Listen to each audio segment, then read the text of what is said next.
जय श्री राम। मैं राजू महाराज मार्ग बेगम से पहुँचा है। मैं सेवा महाराज तरीके में सेवा दे। ये शिवलिंग की स्थापना 8वीं शिवलिंग की स्थापना होने जा रही है, जो कि श्री गंगा मंदिर में श्री गंगा मंदिर में स्थापना की जा रही है। संकट मोचन टेल्स की तरफ से यह 8वीं शिवलिंग स्थापना की जा रही है आज रविवार की। तो पहले एक हाला में भी स्थापना करके आए, फिर उसके से पहले वो 8 शिवलिंग के 7 शिवलिंग की स्थापना कर चुके हैं। ये 8वीं शिवलिंग का अभिषेक होने जा रहा है श्री गंगा मंदिर में, जो कि पाकिस्तान में सिर्फ जो गंगा जी के नाम बनाया गया। अभी नया मंदिर की स्थापना महाराज श्री ने की है और अभी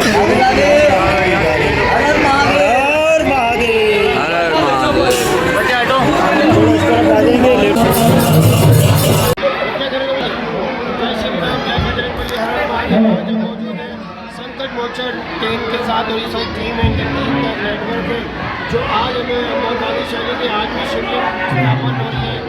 और रंजीता मंदिर के अंदर आज बहुत सारी यहाँ पे उद्घाटन मंदिर का निर्माण हुआ है। बहुत अच्छे तरीके से आनंद का बहुत अच्छा मंदिर बना है। ऊपर शिवलिंग के ऊपर भी आपने देखा कि शांतियाँ बनाए गए। बहुत अच्छी धार्मिक चीज़ें हैं, एक धार्मिक और सनातन धर्म से जुड़ी हुई चीज़ें, तो हमें बहुत अच्छा लगा संकट मोचन से, जो कि हमेशा ऐसे कार्य में जुड़ी रहती है। अद्भुत कार्य बयान करना लफ्ज़ों